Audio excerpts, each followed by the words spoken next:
Hey guys, welcome back. We are on episode 3, and today we want to talk about how to buy your first home, which might be easier than think, and It's a lot easier. and it might be harder than you think in some ways versus others. Right. So, Skylar, how did you buy your first home? Well, that's a good question. I know I said it was easy, but it's kind of hard. So it just depends. There's a couple things, and obviously you need to check in with a lender first and foremost to figure out, what their requirements are. But generally speaking, they would like to see at least 1 year of employment at a similar industry. So whether it be sales or health or retail, whatever, they like to see that you have some consistency with your employment history.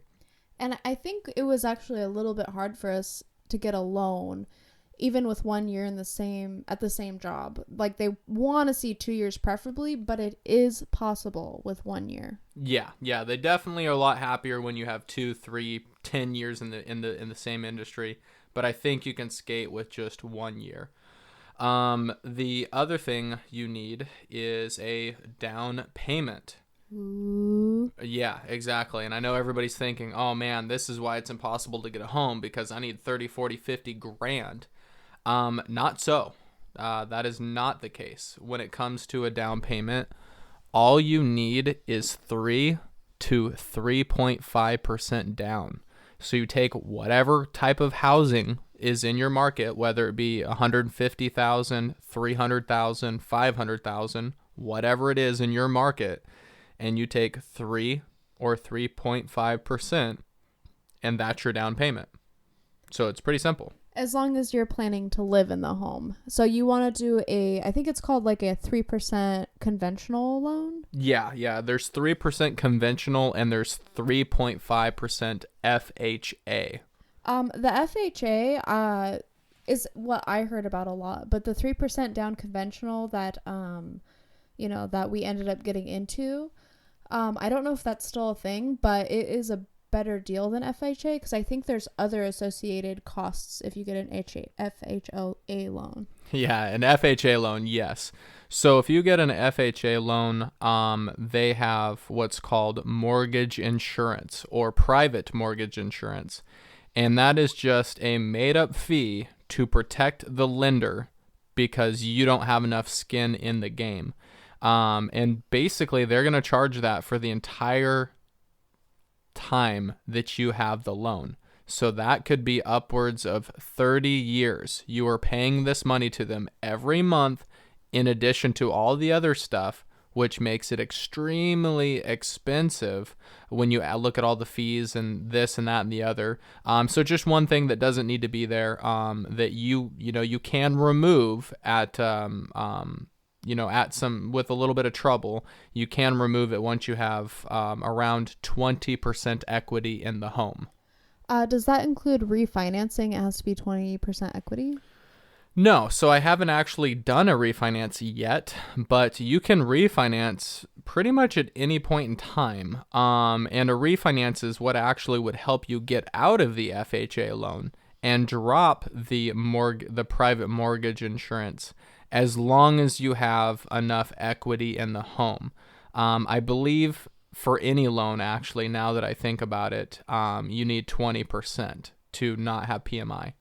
Because I have a 3% conventional loan and I am currently paying PMI. But the difference between the FHA is where you pay it the entire time of the loan. With conventional, it falls off after a certain amount of time, or you have a certain amount of equity in the home. Which is good.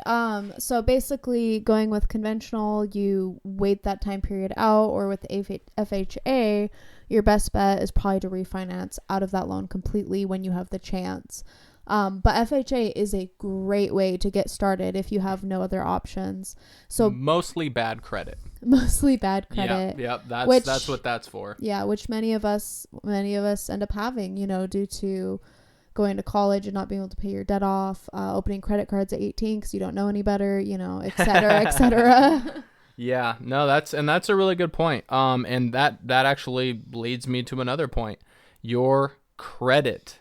That is really, really, really important. Yep, you got to be at a job for at least a year.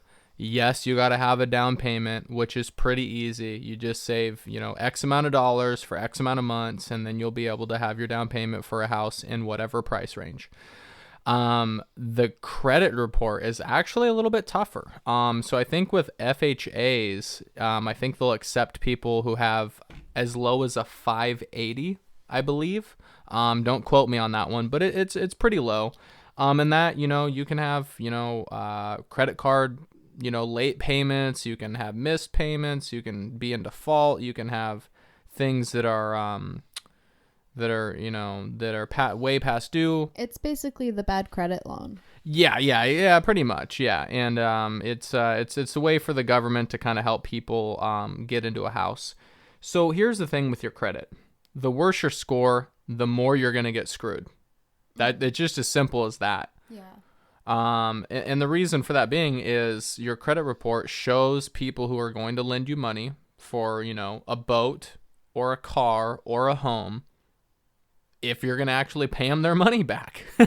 You know what I mean? Like, I'm sure we all have this one friend that is always asking people for money, and one time you fell for it because he sounded really desperate and he said he'd pay you back on his next check, and it's been 3 years later and he still says he's going to get you, but he hasn't got you yet. Right. You don't want to be that guy. Right. Also, non-spons, but I would highly suggest downloading the Credit Karma app. If you want to start working on your credit, they will happily feed you people who want to give you credit cards.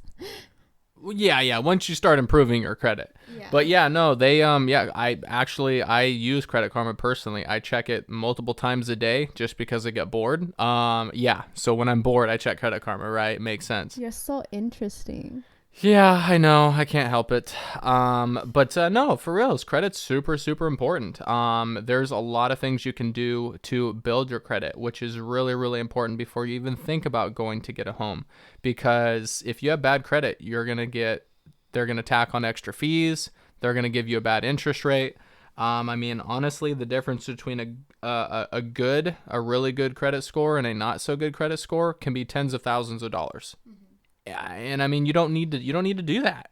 Wait, while you're waiting to save up this money, because I know everybody listening to this podcast, or seeing us on YouTube or whatever, I don't think anybody just has $20, $30, $40, $50,000 sitting in a bank account ready to go buy a house.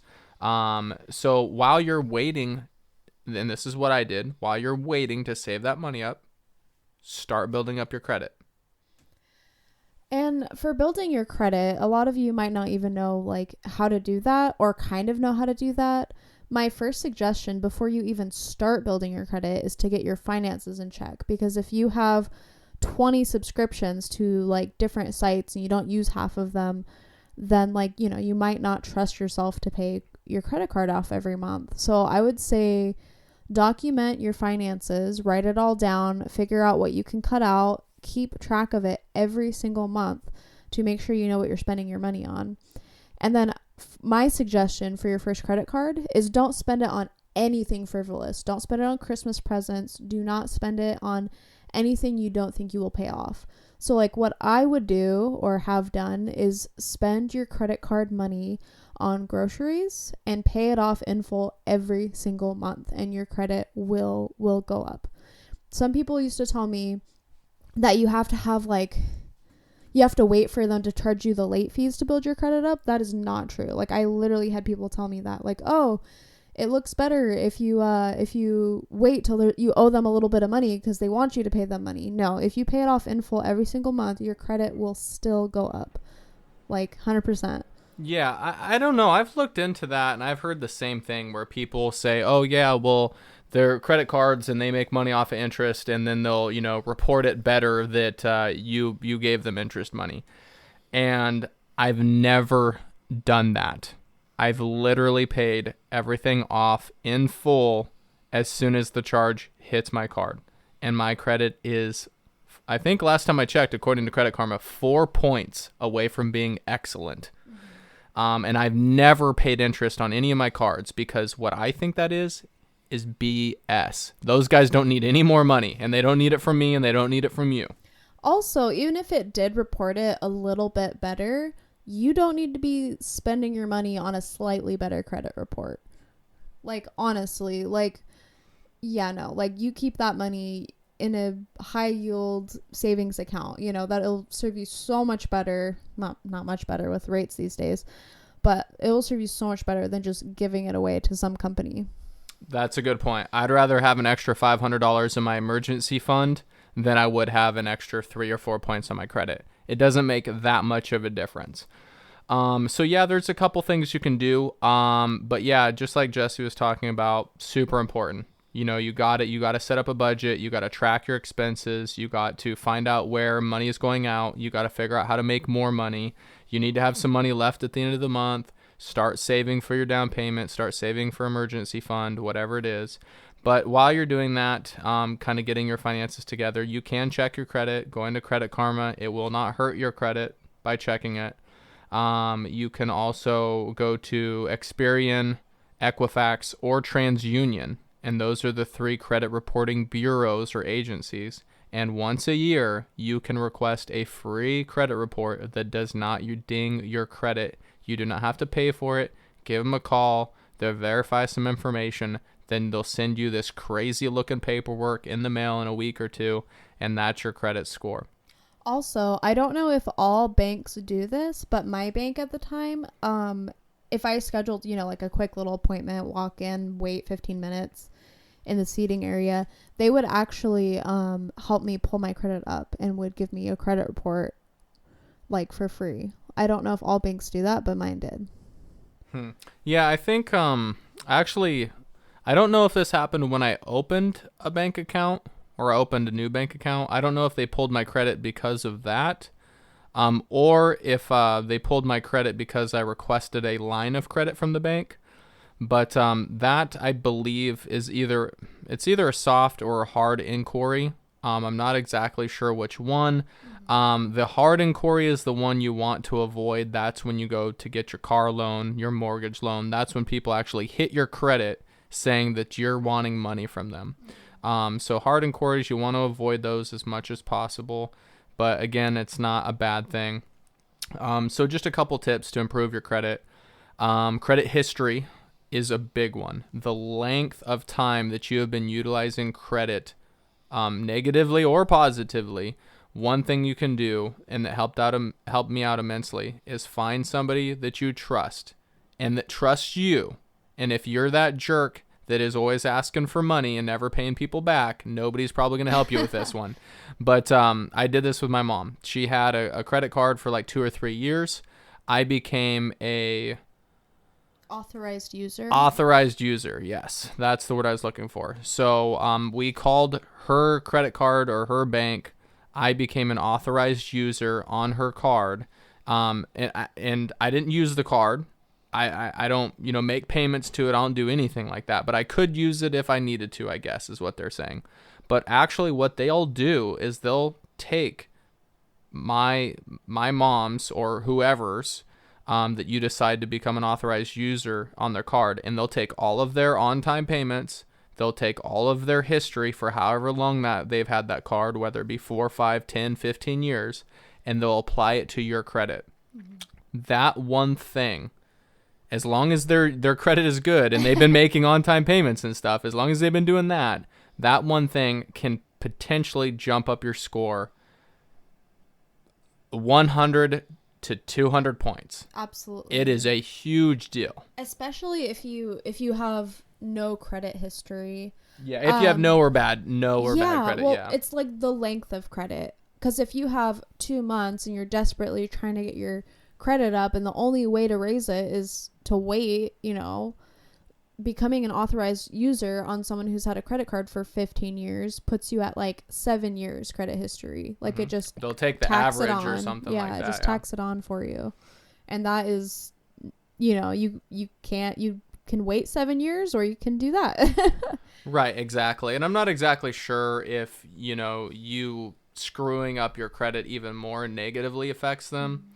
You might want to sit down and talk with them and kind of do some Googling or asking their credit provider I trust my mom to make her payments on time. She's been doing it since she was born or whatever. And she trusts me not to screw up my credit because I was trying to buy a house. So yeah, that's one of the biggest things. So on-time payments, start making them, become an authorized user on somebody's card. If nobody trusts you because you burnt some bridges, hope is not lost. You can also do this. You can take 300, I believe 300 is the minimum. $300, $400, $500, something like that, and walk into a bank, whether it be US Bank, Bank of America, Wells Fargo, whatever. And there is something called a secured card. And what that is you give the bank your money and they will allow you to make purchases using your own money. And yes, I know it sounds stupid. You have the money, why not just go spend it? But basically, by using a secured card, the bank starts seeing that you can use money effectively. You can repay yourself. So once you can repay yourself, the banks start to think, well, hey, this guy, he or she is getting good with money. They can take care of it, even though if it's $300 or $400, and then that'll actually start to build up your credit as well.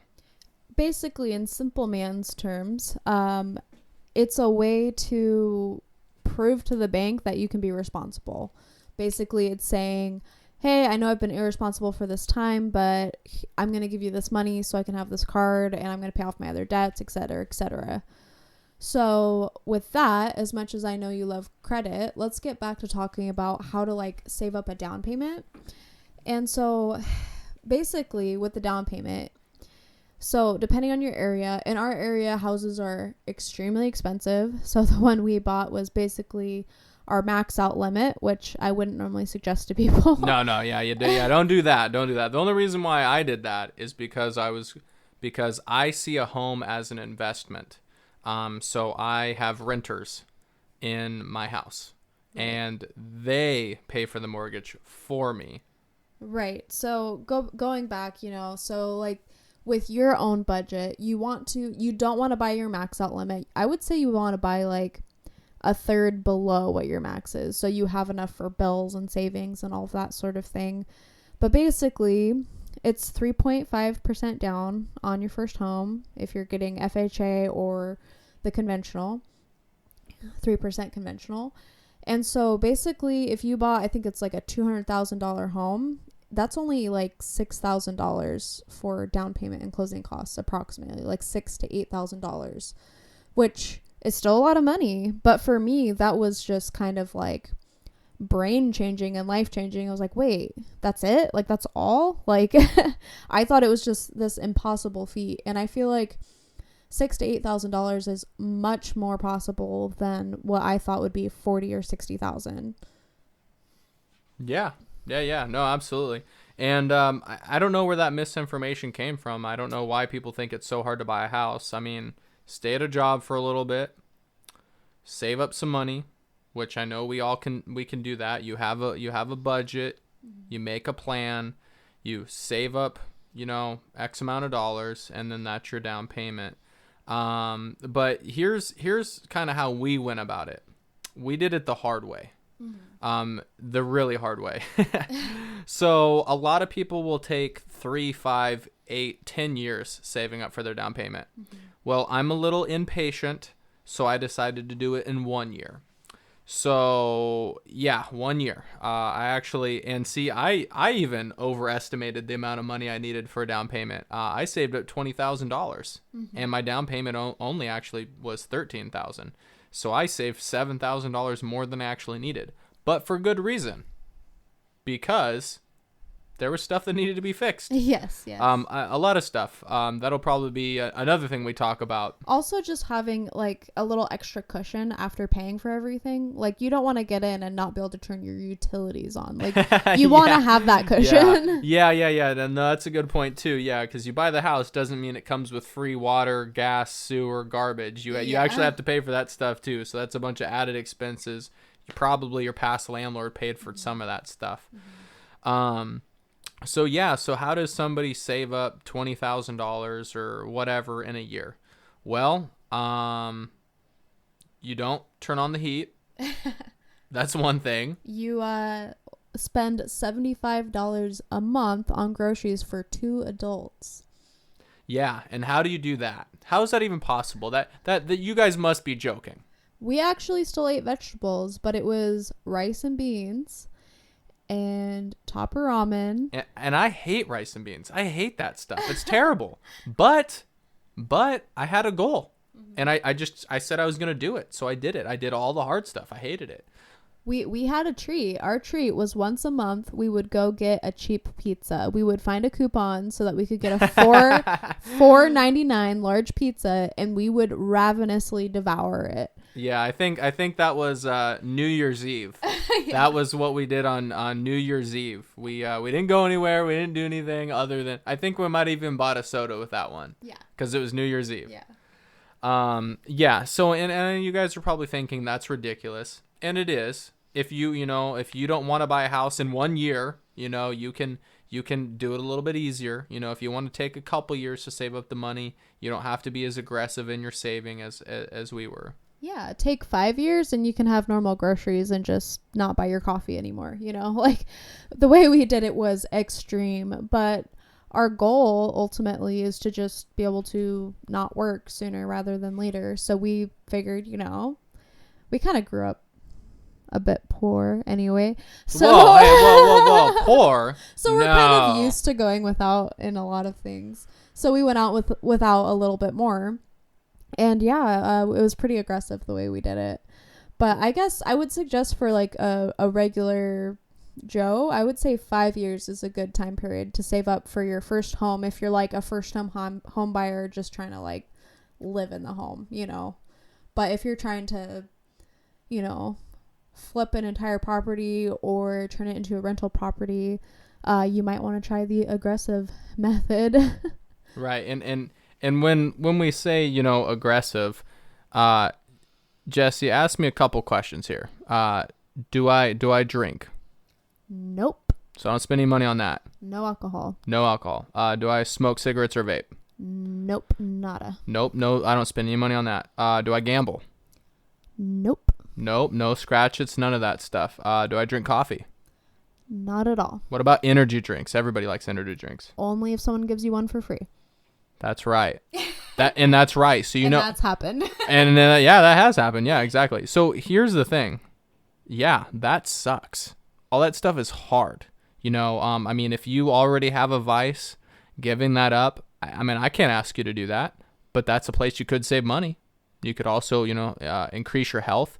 One thing I think, even though I have a house, I'm still a frugal cheapskate or whatever. I think we wanted to go get donuts. Yeah. So we could have drove there. Yep. But what did we do? I think we walked a mile or two.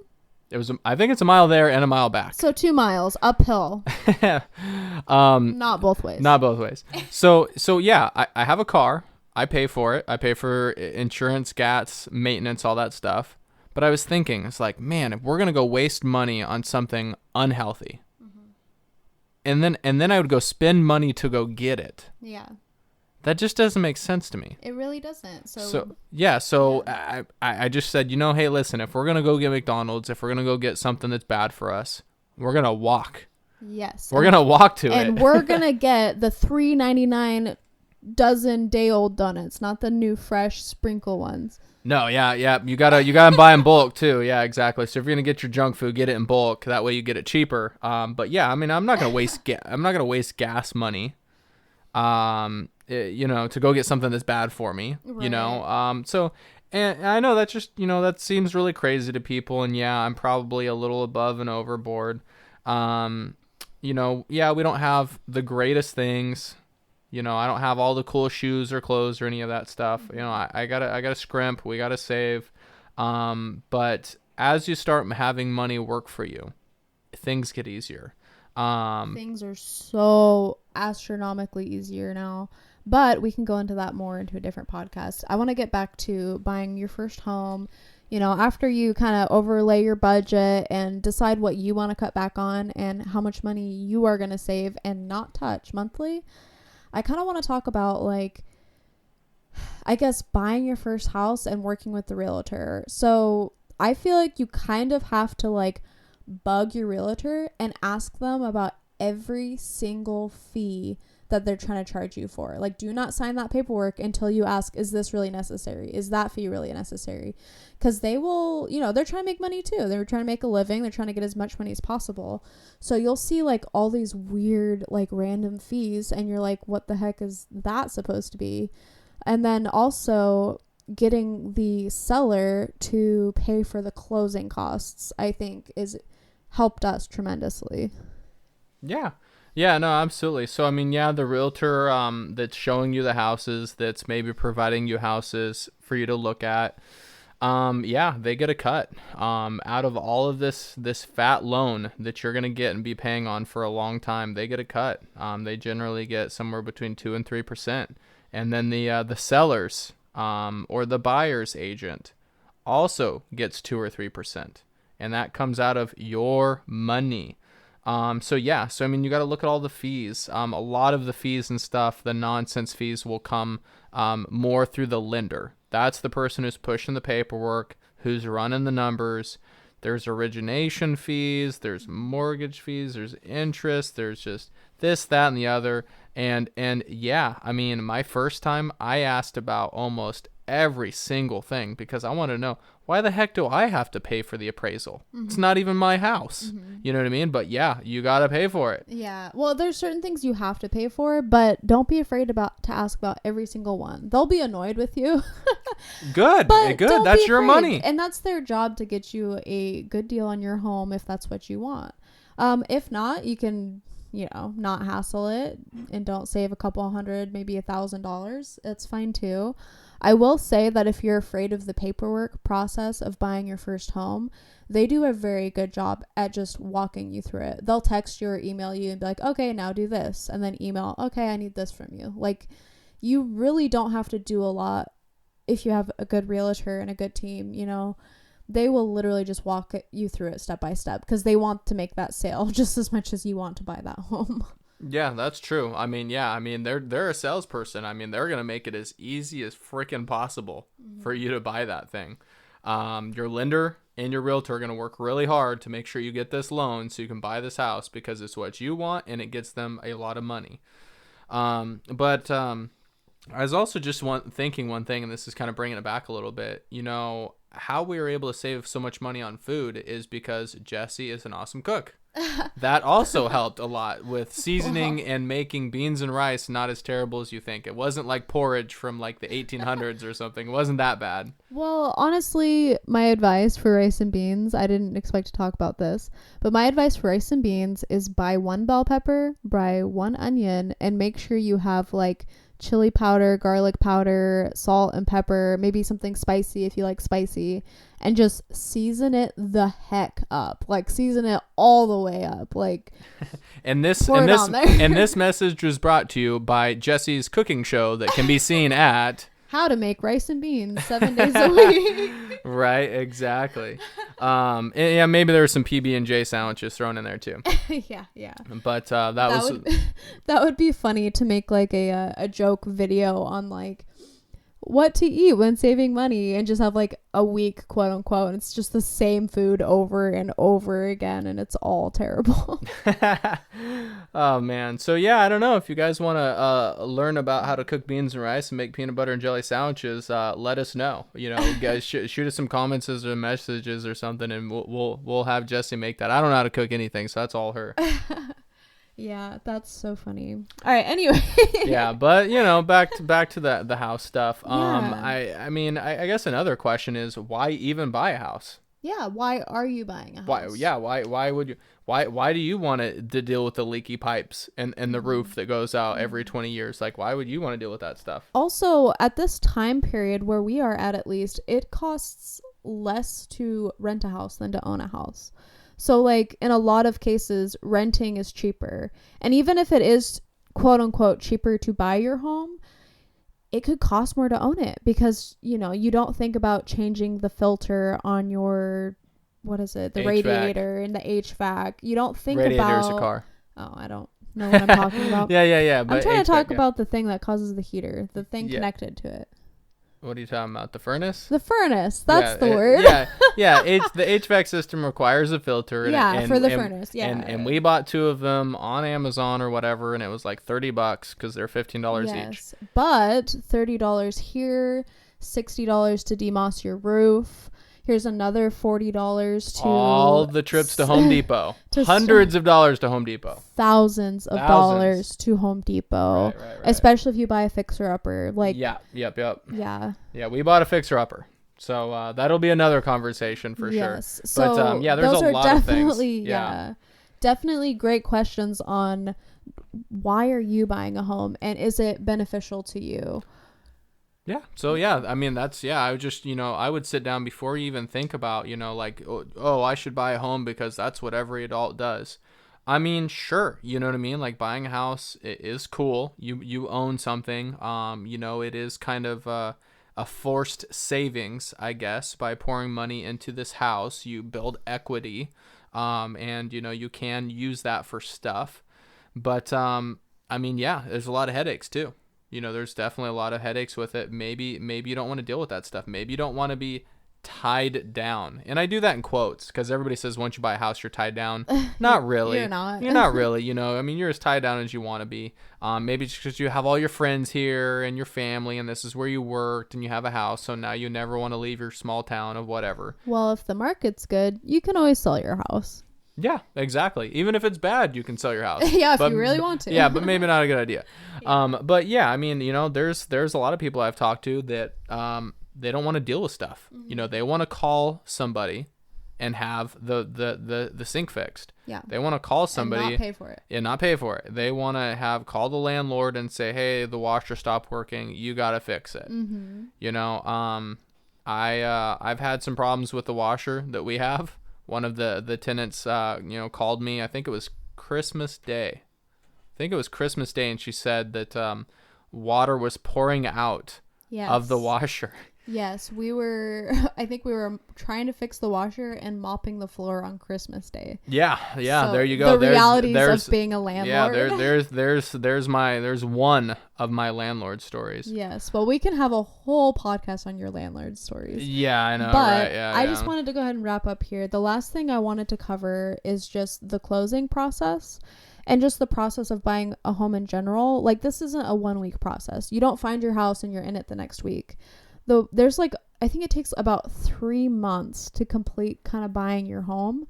Because you well, I mean, the looking could take 3 months. Right. The looking could take 1 week. Well, for us, we tried to get finance for a particular property that ended up having astronomical issues, and we ended up not getting that property. So we only had 3 months to find the property we wanted. And why did we have to do that? There's a reason. I think you have about 6 months. So once a lender pulls your credit, they're willing to say like, "Hey, we'll give you X amount of dollars. We're going to, make this, we're going to say, for 6 months, you're good for it. We're good for it. Go find a place." It's a little bit of a rush. I mean, you want to find a place. You should be looking long before you get your credit pulled. So it's that hard credit pull that kind of, you don't want 2 hard credit pulls. You're going to get a worse deal, basically. Right, exactly. Yeah. So they're going to do a hard credit pull, and then I think it's maybe you have 90 days. Maybe that's what it is. It's either 90 or 60 days or 9. It's 3 months or 6 months, something like that. I thought it was 90 days, but I don't remember because it's been a little while. Yeah, it's been a little bit. I mean, you can Google it. You can call a lender. It's not very long when buying a house, but we just ended up being put in a kind of precarious situation. But anyway, after you buy your home and like you pay the big ticket and all that whole process still takes about 1 month until you get into your home. The closing process takes a little while. Lots of paperwork. And it's kind of nerve-wracking. Lots of haggling with the seller or the buyer. Yeah, and there's this, that fear that it's not going to go through, something's going to happen. You won't be able to buy the home, which is possible. Sure, that can happen. I mean, once you pay for a home inspection and they say, "Hey, the foundation's messed up, the electrical's messed up, the roof's messed up, and the doorbell doesn't work," maybe you don't want it. it. Right. Or something happens on the seller's side and they don't want to sell it anymore, or something was so wrong with the house, like carbon monoxide poisoning or something like that, and suddenly it can't be sold anymore. Yeah, black mold or something. Who Yeah, knows? something crazy could happen. But anyway, after all that process, you basically show up and the realtor gives you the key and ta-da, it's your house. Yep. Hello, responsibility. Yeah. I remember I have anxiety, so it might just be me. But I remember like, oh, this is ours now. And just looking at all the problems it had and being like, oh God, this is ours now. Now I have to have like, this responsibility and this weight and this huge debt. And I don't know. I remember feeling overwhelmed and kind of in awe when we first got the house. Yeah, I would agree. I think, once we stepped in there and we saw, everything, I obviously I walked through with an inspector and looked at all this stuff before, but once it's in your hands and then it's 100% on you to fix all this stuff, yeah, it feels a little bit different than just kind of saying, oh yeah, I can fix that. Then it's, yep, now you got to. So it's a little bit different. But you just, with any big problem, just break it down into small little things. Like, Yes. Okay, so we're going to work on this room. What needs fixed first to function normally, basically? Like, I think the first thing we fixed were the showers, because yeah, you need your shower to function normally without damaging your house every time you run it. Right. Yeah, thank goodness we had 3 of them, so I think we had to fix something in every Yeah. single one of them too. It was crazy. But we can go into that more later. Basically, I guess now, I don't regret any of this journey. It was a wonderful journey. It's been worth every second. And now we're 2 young adults living in our house for free instead of renting a room and not, and paying bills, Or renting from a landlord or Yeah. whatever, who can kick you out whenever because of whatever. Yeah. So I say overall, it's been a great experience, but that's all we have time for today. I guess this ran a little longer than expected, but we just really got on a tangent there. Yeah, I like real estate. I like talking about it. But yeah, thank you so much for tuning in today. Expect and be excited for our podcast to be on YouTube next week. And yeah, thank you. Please support us in any way, shape, or form. We are so excited to start this podcast and share our journey. And we just really hope that you all learn from it. Yeah, anybody else who you think would be interested in real estate, this episode in particular, send it along to them. Anybody you know who's in the process of buying or selling a house, send them this just so they have a little bit more information. Other than that, yeah, thank you guys so much for taking the time with us and supporting us. We'll see you next time. Bye. Bye.